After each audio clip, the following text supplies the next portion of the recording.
बड़ा लाभ होगा। हमने कहा कहिए ना महाराज कि जब ध्यान करने बैठते हो ना तो इस विश्वास के साथ बैठना कि जो काम मेरा अधूरा है, या ध्यान पर बैठ करके मन अगर आपका जाए कि ये ध्यान पर हम बैठे हैं, ये काम हमारा गड़बड़ हो जाएगा, तो आप यकीन रखिएगा मन में ऐसी बात को हटा देना इस विश्वास के साथ, इस मेरा स्मरण करके कि ध्यान में आप जब अपने मन को लगा दोगे, ध्यान की ओर लगाओगे, तो आपका काम आप जिनका ध्यान कर रहे हैं वो कर देंगे। श्री सद्गुरु महाराज काम नहीं रुकने देंगे। लेकिन ध्यान पर बैठकर भी आप अपने से अपना काम का समाधान खोजते हैं। इसलिए वो कहते हैं कि तो खोज लो, ये कहते हैं खोजो, खोज लो,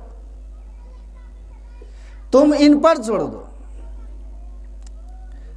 तो आपका कोई काम नहीं रुकेगा। चिंता करोगे कुछ नहीं मिलेगा। जब आप गुरु के बताए मार्ग से चिंतन करना शुरू कर दोगे तो सत्संग में थिर होके बैठिए। सत्य संगवासी देव सकल विसारी, आ जग जीवन गुरु कृपा करी है नीह सकन समारी।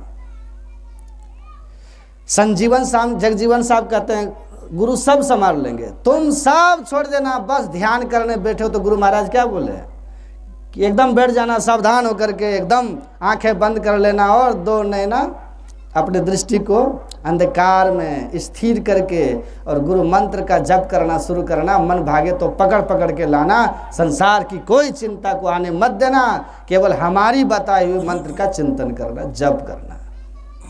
जप करते करते मन स्थिर हो जाए तो मंत्र जप करना छोड़ करके मंत्र से संबंधित रूप इष्ट गुरु महाराज का ध्यान करना। ध्यान करते समय पूरा आसक्त होकर के देखो, अरे इतना तो सौभाग्य होना चाहिए कि जब आपके अंदर में गुरु आ जाएंगे।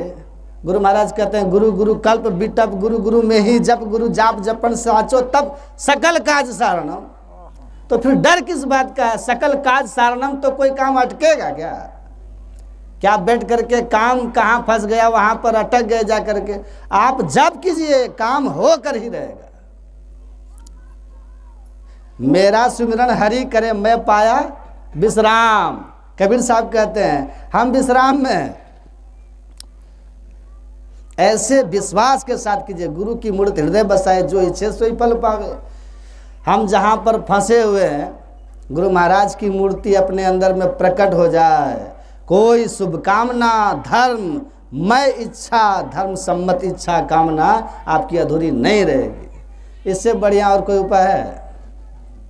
तो इन सब बातों को आप ठीक ठीक स्मरण में रखिए। जब कोई बात सताए तो कहिए गुरु महाराज को ठीक से देख लो, वो काम हो जाए। देखने का प्रयास कीजिए, जो कहे उसको देखिए शांत भाव से।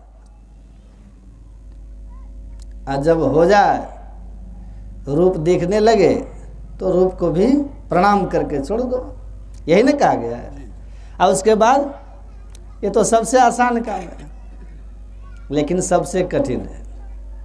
सबसे आसान इसलिए कि इसमें न जप करना है, न किसी रूप को बना करके देखना है। इसमें बस जो देख रहा है उसी को देखना है, जो दिख रहा है अपनी ओर से कुछ नहीं। रूप को बना करके देखते हैं, मंत्र को जपते हैं, और दृष्टि योग में क्या करते हैं? सामने जो अंधेरा उसी को न देखते हैं, बाहर से कुछ लेना नहीं, जो